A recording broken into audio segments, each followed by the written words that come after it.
ahead of the gubernatorial elections in Ondo State, the 16th November gubernatorial elections, bigwigs of all political parties have reached Ondo State at the moment. We've been seeing campaigns and rallies.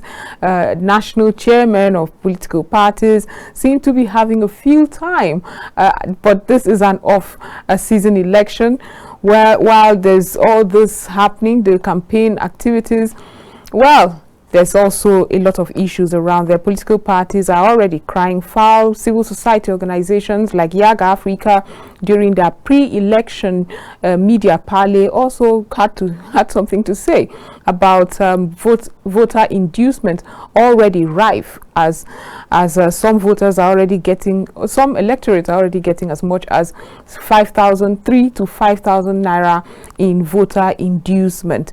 This and many more would be discussed on today's edition of the program. What is going on in Ondo State? That free, fair and credible elections that is promised us, would we at last see it? I mean, the advocacy that we've also had by ensuring that people do not accept inducement of any sort and vote their conscience. Would that play out? That's on Saturday, 16th of November, when the elections come.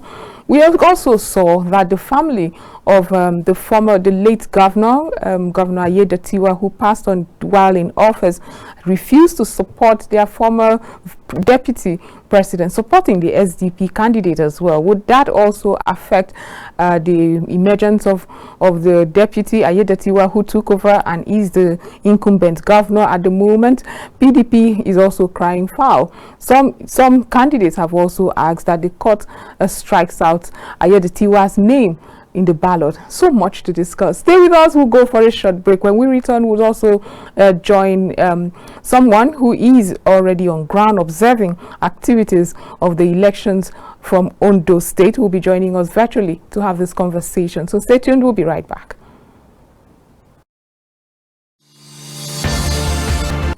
Welcome back from that. Like I told you, we are discussing the Ondo elections, and we had talked about the many things going on right now. We have the NNPP candidate asking that the court strikes out Ayedatiwa's name, the APC gubernatorial candidate and incumbent governor of Ondo State. Well, in joining us via Skype is Honorable Felix Tolorunju, who is the convener of We Are United Nigeria movement. He is in Ondo State at the moment. He is observing the elections right there. Hello, Honorable. Yeah, good evening, my wonderful sister Joy. How are you? I am wonderful, thank you. How is Ondo State this evening? Yeah, pretty nice. Ondo State is quiet, it's calm, and I think everybody's set for the election. Okay, so let's get to the crux of the matter. First of all, Yaga Africa, a very reputable election observing organization. There are CSOs around ensuring there's free, fair, credible elections in Nigeria, had a pre-election election parley with the media. And the first thing they said was they're already seeing voter inducement. I mean, this elections that's on Saturday. However, they're already seeing evidence of voter inducement as much as 5,000 naira per potential voter or electorate. I think that's the better term for that. So yes, what do you think? Have you observed anything of the sort? No, I think I disagree with that because I came in since on Monday, and I've gone around the senatorial district. I've not seen anything with my observation. Everywhere is just calm, apart from the campaign that just ended today for the People Democratic Party. I don't think there's anything. People are just having maybe their meetings with some key stakeholders, political group and all that, the support group. But when it comes to the election, I don't think there's anything like that, because I've been moving around the clock. Even till midnight, we've not had any funny movement of such in Ondo State. Okay, but a lot of I saw big weight. I saw candidates of several political parties who are not necessarily from Ondo State. I saw party chairmen and all of that. All roads are indeed leading to Ondo State. Now, this exodus of people from Abuja to Ondo, is it necessarily a good thing? Would it assure the free, fair, and credible elections? Should we be concerned if we are seeing all this, the PDP bigwigs, the APC as well, Labour Party, and all of us are like, why? This is just one off-cycle elections. No, right. People are really misinterpreting it.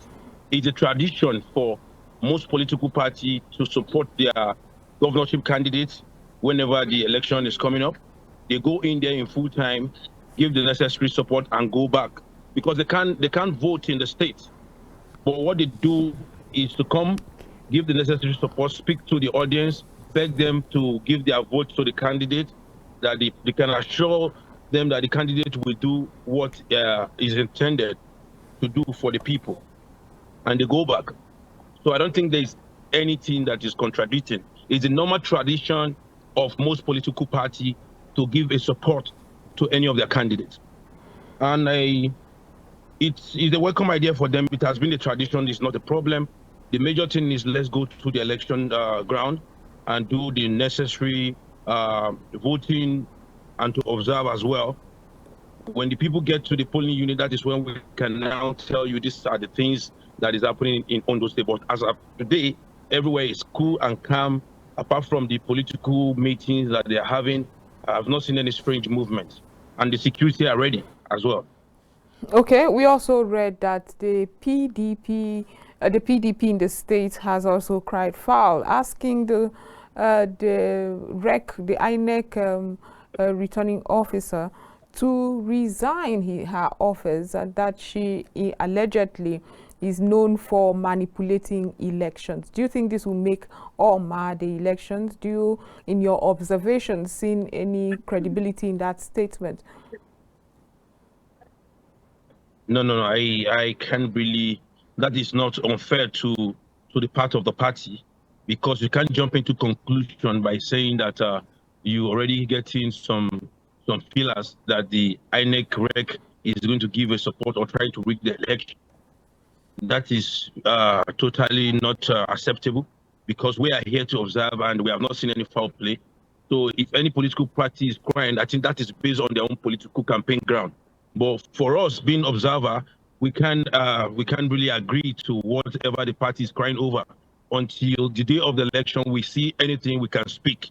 But if the party is speaking, I think maybe that is their own political strategy to see how they can refix the procedures of the election in the state. But for we, as observer, I can't speak for PDP. I can only speak based on what I've seen so far. So with what I've seen so far, everywhere is calm, cool, and people are getting ready, set for the election ground on Saturday. But for whatever crime that is coming up from the political party, I want to stand to disagree, because we are not, we can't tell you what is not on the field. They may be having their own internal, whatever information they have, but for me, I don't think I have such information on my table. But what could possibly go wrong? Should the PDP be right about the resident electoral commissioner of the state? In your many years of observing such elections, what are the influences that she may have? With what they are crying over right now is to make her do the proper job, which is 100% okay. But crying for the resignation of the electoral officer who will conduct election that is less than 48 hours, I think that sounds very good. So it's just for them to reshape the mindset of the electoral officer, to make her know that the whole world is watching, and she needs to give the people of Ondo State what the people of Ondo State requires for, by going to the polling unit and vote. So if the party is crying, yeah, they should cry, but their crying cannot stop the resident electoral officer to step down, because it's just barely 48 hours into the election. she must conduct the election, but she must do it in the proper way that is transparent for the people to enjoy.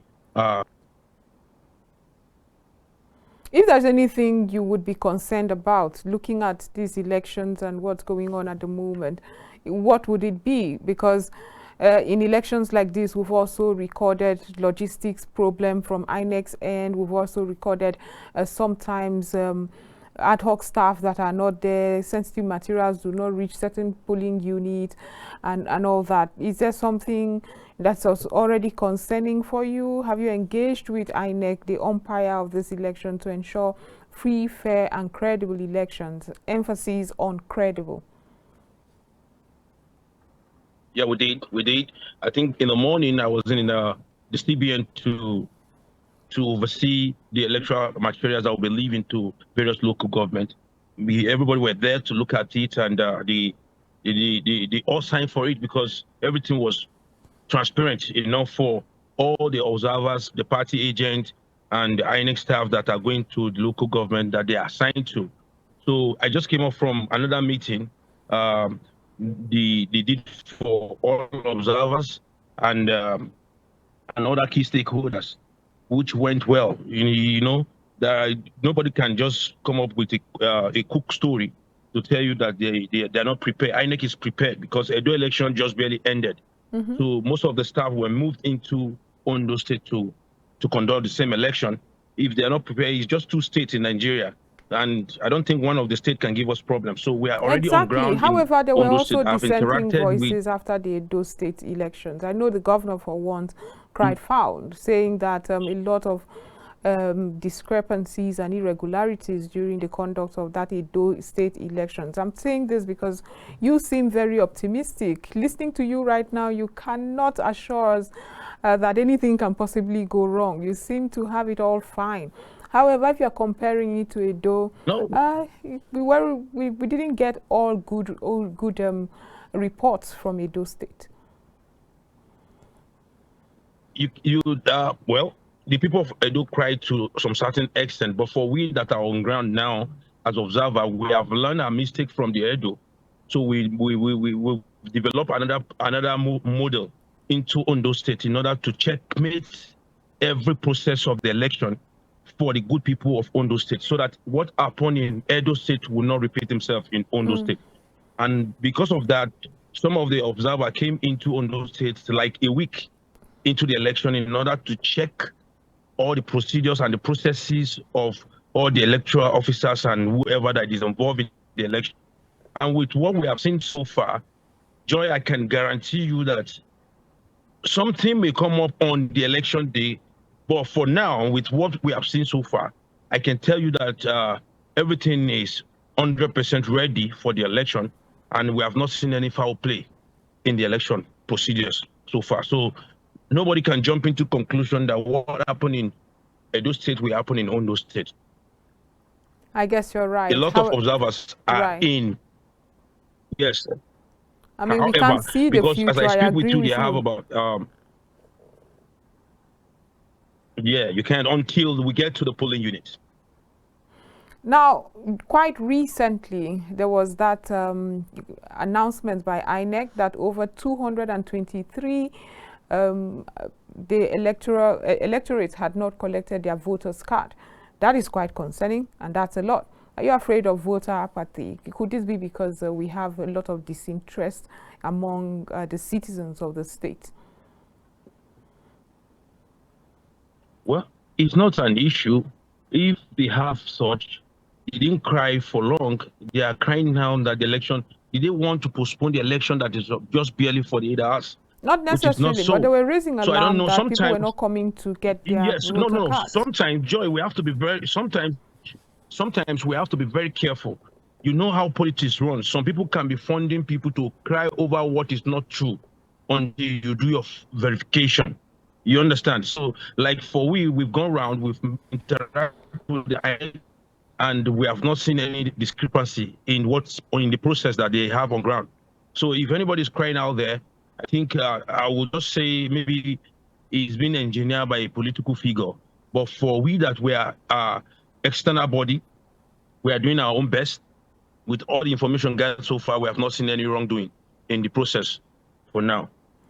Now the government has also deployed several boots on the ground to ensure security during these elections.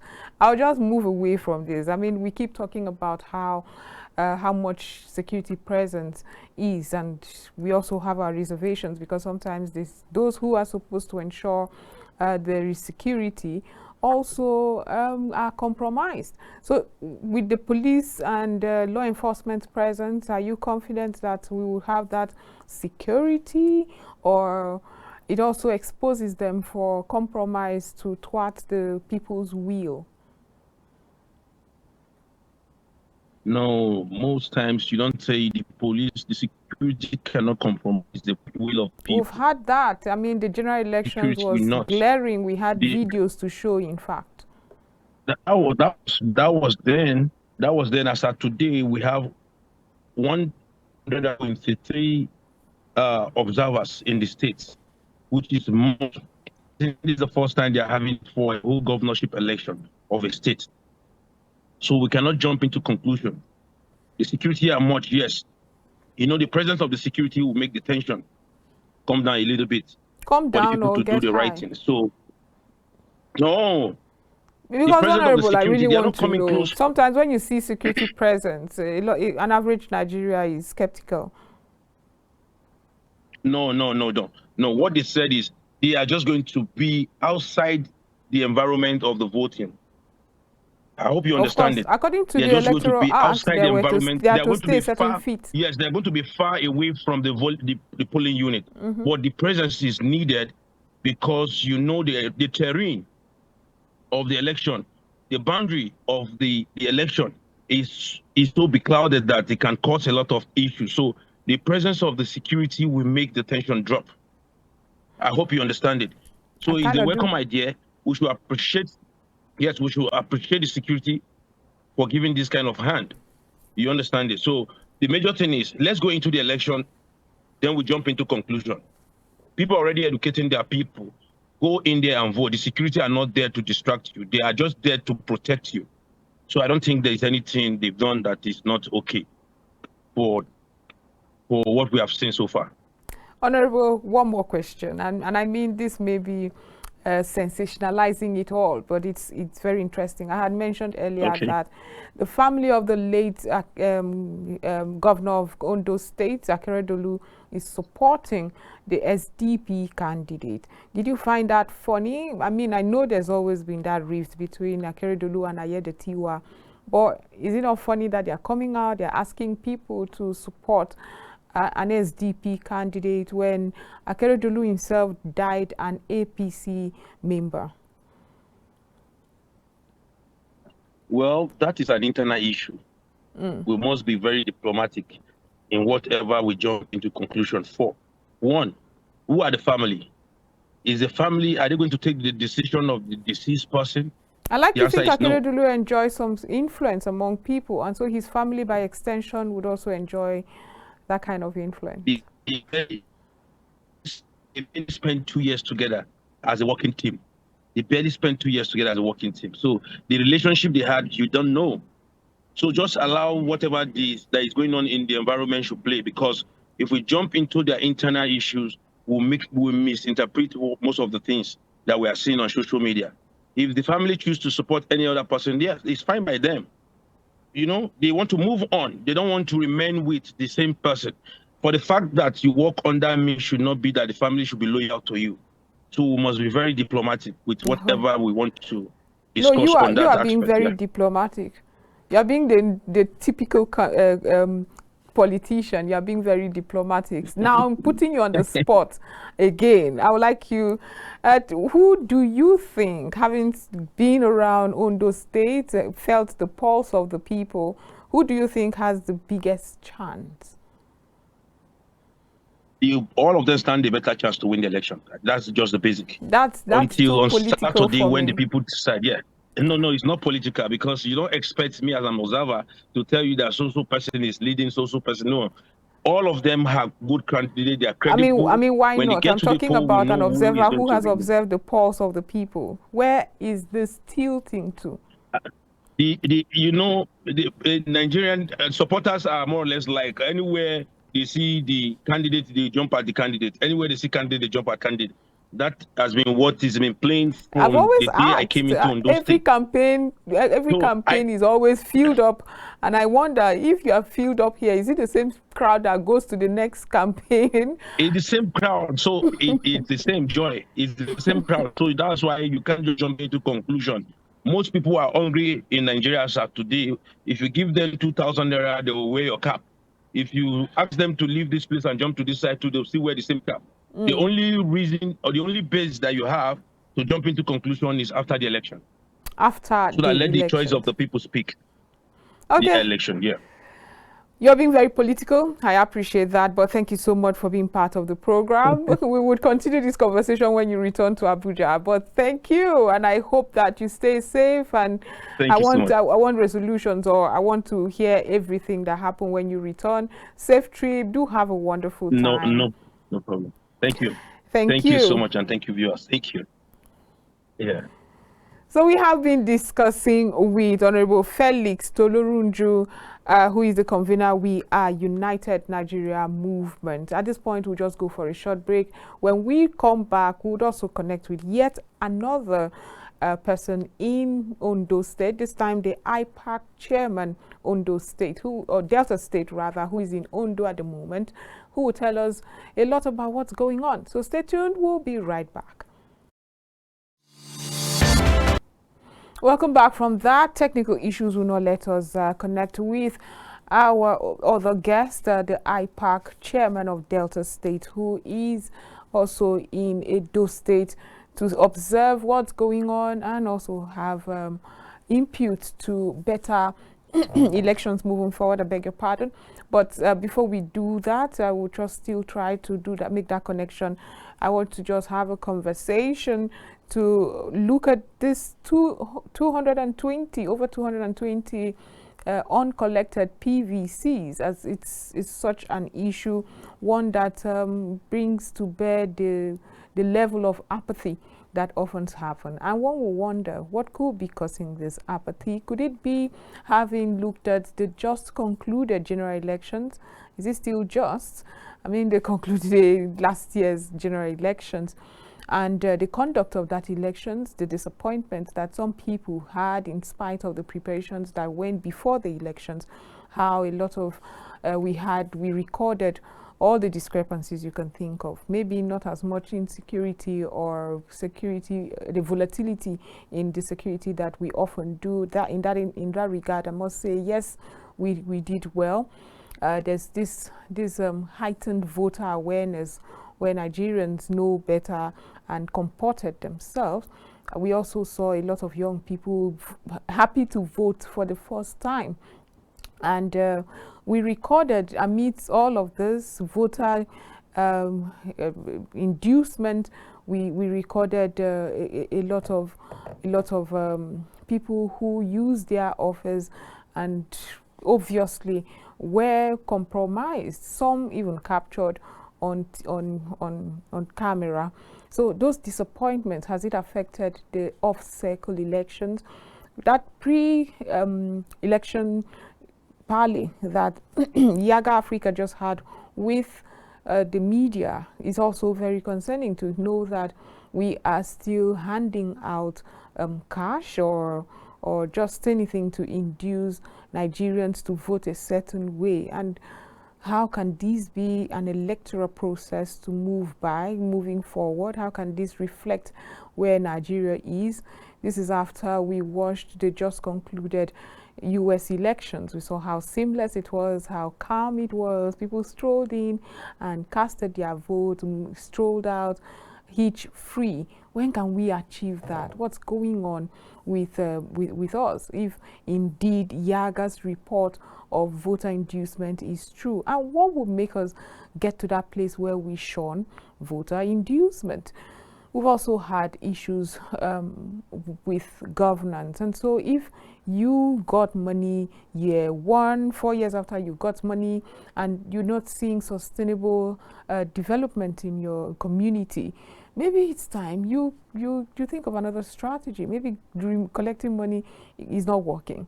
So yes, we've seen how collecting these monies also shows you that you will not have a moral standing to demand the kind of governance you need. So it's unfortunate. But we've also had several other issues around the Ondo poll, where we are seeing the NNPP candidate telling the court to strike out Ayedatiwa's name from being elected governor with their own reasons as well. But my question here is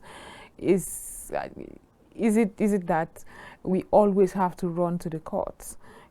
Is it necessary sometimes? It just feels like because we have that option, we always test our judiciary. Sometimes it is outrightly ridiculous, but you test it nonetheless. It also goes to show the trust that Nigerians have on our electoral and judicial sectors.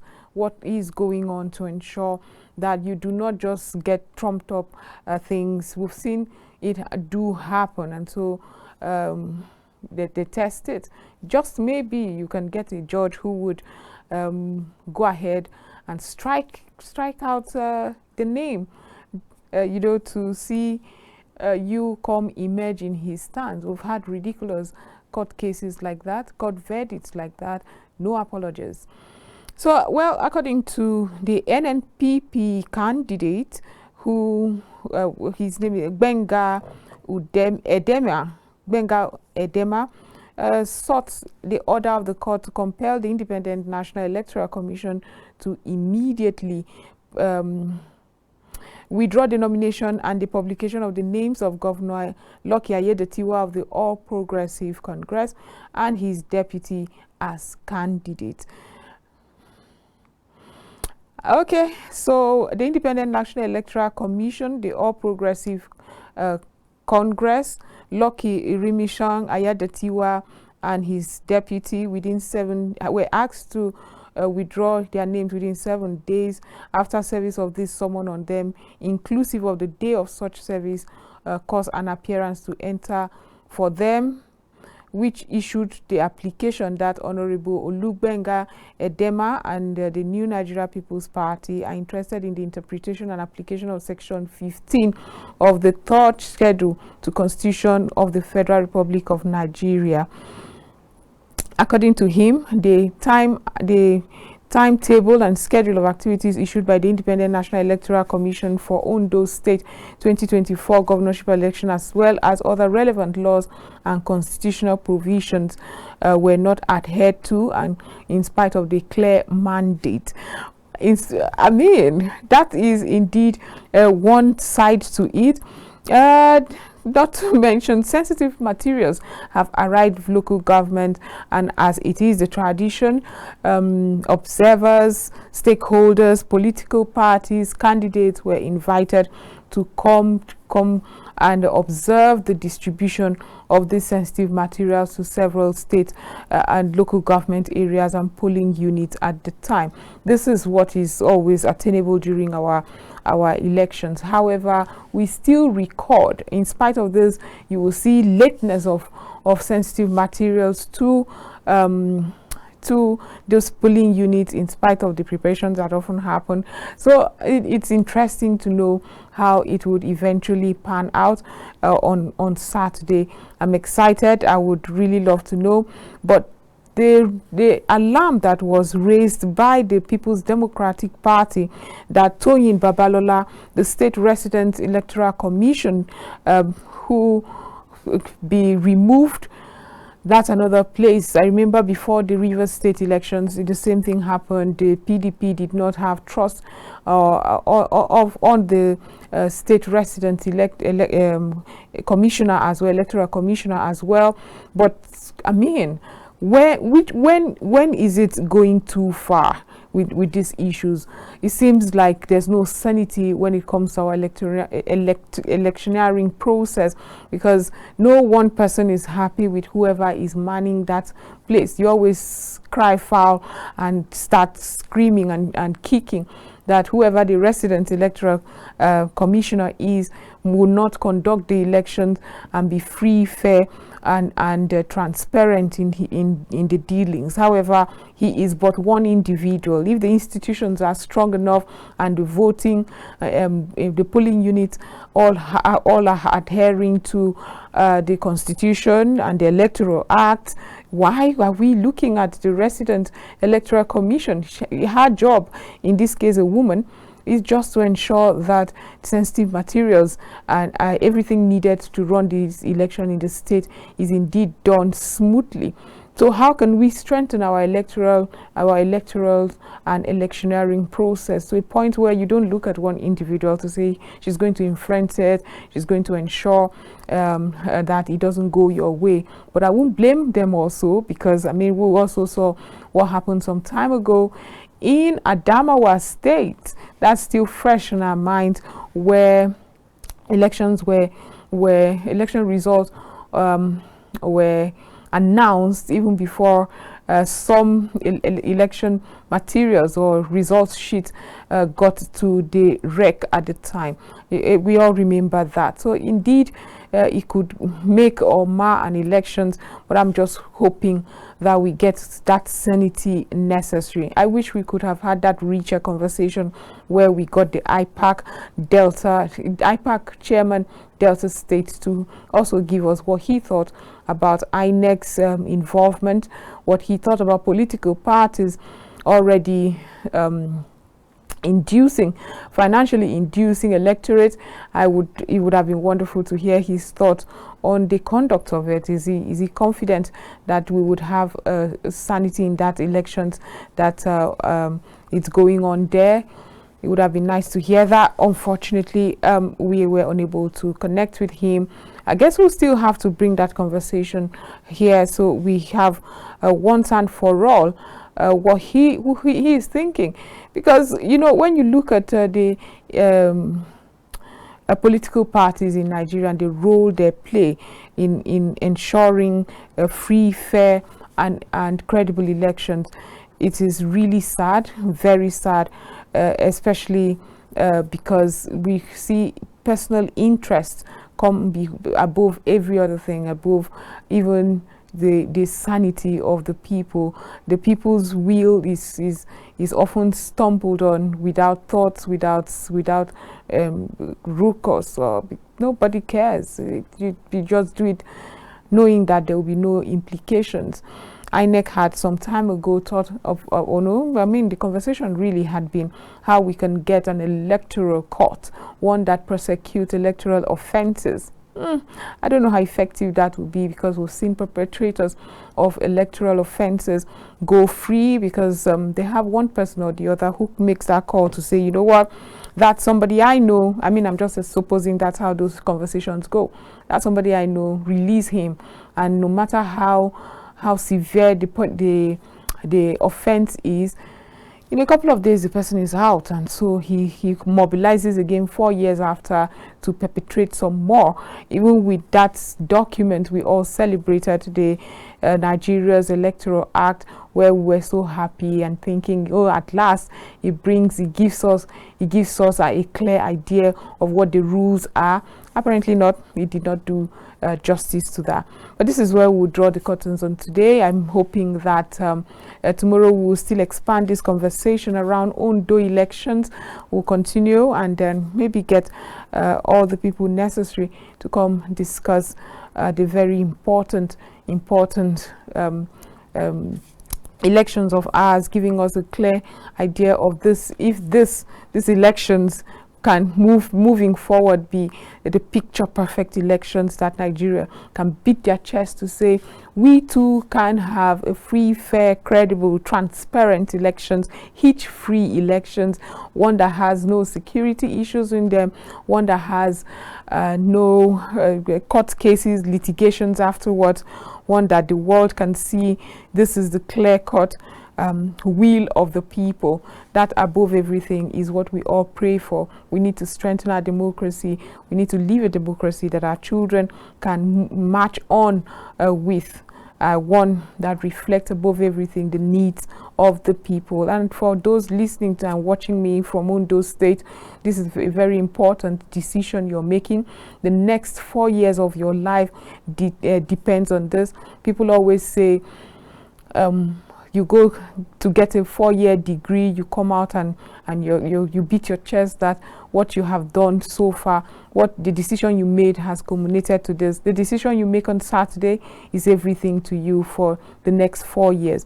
So vote someone who has your interest at heart, someone who has the interest of the state at heart, someone who would ensure there's development, there's employment, there's basic democratic benefits to you, someone who above everything cares for the people of Ondo State. While this may not fit into a lot of the options that you have, but I'm sure you know the next best option. With that, I say thank you so much for being part of Joy Asonye Live. We'll be back tomorrow with so much more. Do have a restful evening.